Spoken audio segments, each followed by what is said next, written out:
은행권 채용 비리가 지역인재 채용에 불똥이 튀게 됐습니다.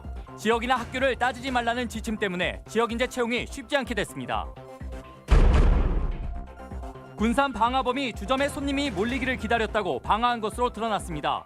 또 대피를 막기 위해 출입문을 막은 사실도 드러났습니다. 청정 자연 속에서 즐기는 무주 산골 영화제가 오늘 개막했습니다. 오는 25일까지 덕유산 자락에서 77편의 영화가 상영됩니다. 여러분 안녕하십니까?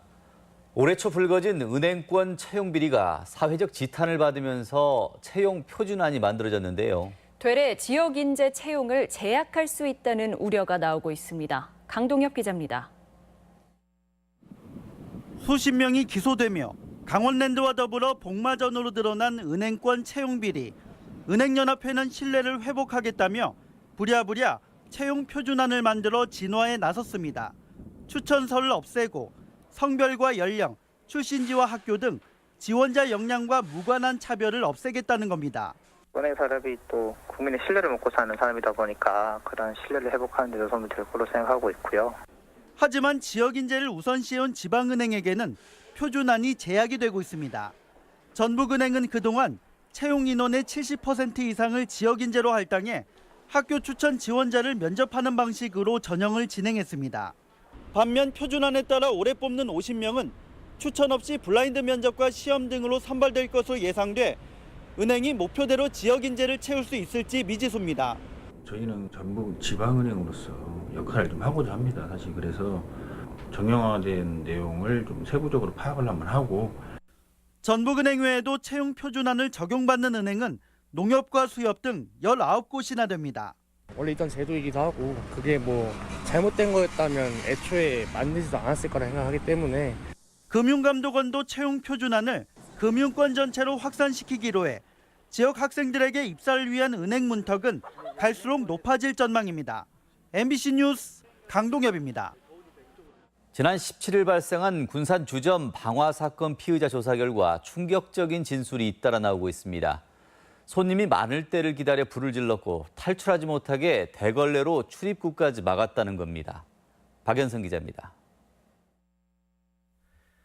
지난 17일 저녁 6시쯤 군산 유흥주점 방화 사건 피의자인 55살 이모 씨가 배에서 훔친 휘발유를 들고 주점 앞 사무실에 들어갑니다.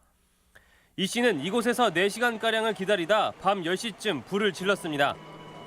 피해를 키우기 위해 계획적으로 손님이 몰리기를 기다렸다가 불을 지른 겁니다. 지금 미리 준비하신 거예요? 지금 미리 준비하셨어요? 그럼 계획하신 건가요? 더 충격적인 것은 이 씨가 불을 지른 후 손님들이 빠져나오지 못하도록 대걸레로 문을 봉쇄했다는 점입니다. 때문에 유일한 탈출구인 무대 옆 비상구로 손님들이 몰리면서 인명피해가 컸습니다. 가게 내에 있던 사람들이 문을 안쪽에서 열지 못하도록 미리 준비한 동걸레 자루가 있어요. 그것을 한쪽을 미리 묶고 불을 지른 다음 다른 한쪽도 비닐봉투로 묶었다고 이렇게 진술하고 있습니다. 이 씨는 현재 전신 70% 이상의 화상을 입고 경기도 부천의 한 병원에서 치료를 받고 있습니다. 경찰은 이 씨의 치료 경과를 지켜본 뒤 현주 건조물 방화치사 혐의로 구속영장을 신청할 방침입니다. MBC 뉴스 박연선입니다. 전주 삼천변 아파트 단지 주민들은 최근 알 수 없는 악취에 고통을 받고 있습니다. 쓰레기장 침출수 때문이라는데 전주시는 예산 타령만 하고 있습니다. 이경희 기자입니다. 아파트 단지가 몰려 인구가 밀집된 전주 삼천변입니다. 지난해부터 원인을 알 수 없는 악취가 주민들을 괴롭히면서 관련 민원이 급증하고 있습니다. 악취는 흐린 날과 밤 시간에 더욱 심해지는데 무더위에 문 닫기가 힘들어지면서 주민 불편은 더 커지고 있습니다. 변이 오래되고 오래 썩은 냄새가 그렇게 나요. 겁나게 불편하죠. 여기 오면 냄새 나니까. 전주시는 크게 2가지 이유를 꼽고 있습니다. 먼저 음식물 쓰레기를 처리하는 종합 리사이클링 타운이 2년 전 삼천 인근에 가동을 시작하면서 냄새가 시작됐다는 겁니다. 쓰레기 매립장 침출수는 삼천 펌프장을 거쳐 송천동 하수종말 처리장까지 흐르는데 종합 리사이클링 타운이 생긴 뒤 음식물 폐수가 더해지면서 악취가 더 심해졌습니다. 또 하나의 이유는 침출수가 지나는 오수관의 노후. 지난 97년 매설된 뒤 20년이 넘어 올해만 31곳을 보수했습니다. 결국 쓰레기 침출수와 음식물 폐수를 분리하는 게 관건이지만 예산만 30억 원이 넘습니다. 현재 퇴적물을 준수하고 약품 투입도 하고 있습니다. 앞으로 별도 전용관을 설치를 해서 최근 비가 오지 않아 악취가 더욱 극심해지고 있어 적극적인 개선책 마련이 요구됩니다. MBC 뉴스 이경입니다. 전주시가 미세먼지를 줄이기 위한 대책 마련에 나섭니다. 전주시는 하반기 추경에서 23억 원을 확보해 어린이집과 경로당 등 1,071개소에 공기청정기를 지급하고 올해 1,400여 대의 노후 경유차 폐차를 지원합니다. 또한 조례로 법적 근거를 만들고 다울마당을 구성해 시민 의견도 듣기로 했습니다. 반딧불이의 고장 청전자연무주에서 산골 영화제가 시작됐습니다. 올해는 야외 상영을 포함해 27개국 77편의 영화가 무료 상영됩니다. 박찬익 기자입니다. 초여름의 휴식 같은 영화제 무주 산골 영화제의 막이 올랐습니다. 배우 박철민과 김혜나의 사회로 등나무 운동장에 열린 개막식은 하림과 조정치가 축하 무대를 꾸몄고 홍보대사인 황찬성과 박규영 등 영화인들이 참석했습니다. 6번째 산골 영화제의 개막작은 김태용, 윤세영 감독이 연출을 맡은 아싸 필름 심청. 매년 고전 영화를 현대 대중음악과 접목해 독특한 퓨전 음악극으로 선보입니다. 고전 영화에 대한 향수가 있는데 막상 극장에서 고전 영화 같으면 많이 안 보시거든요. 그래서 이런 방식으로 좀 새롭게 보여드리면 좀 즐겁게 보시지 않을까? 올해 상영작은 27개국 77편. 덕유산 대집회장에서 진행되는 한밤의 야외 상영은 매년 큰 인기를 끌고 있는데 올해는 진주 귀걸이를 한 소녀, 러빈 빈센트 등 대중적 영화가 대거 선보입니다.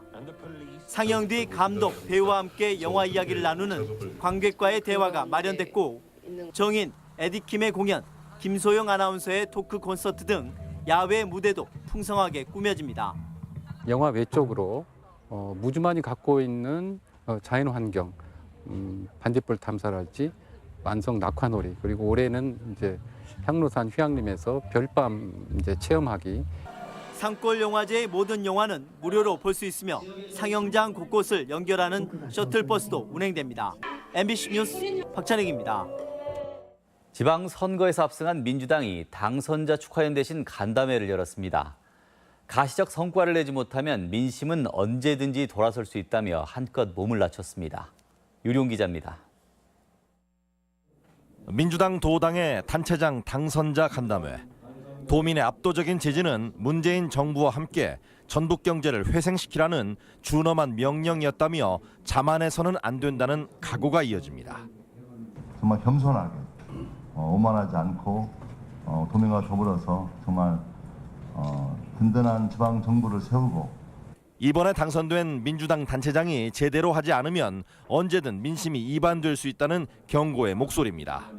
우리 민주당을 많이 지지해 주셨기 때문에 정말 눈에 보이는 가시적인 성과를 보여줘야만 합니다. 이제는 말로만 가지고는 안 되는 거고.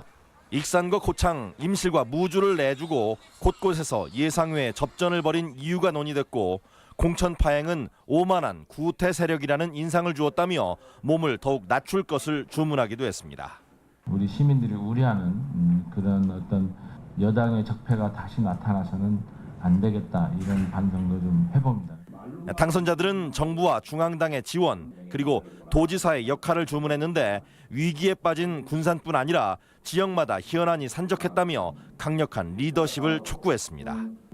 중앙정부의 지원이 많이 필요합니다. 그래서 오늘 도당위원장님, 우리 총장님, 지사님께 간곡히 당부드리고 싶습니다.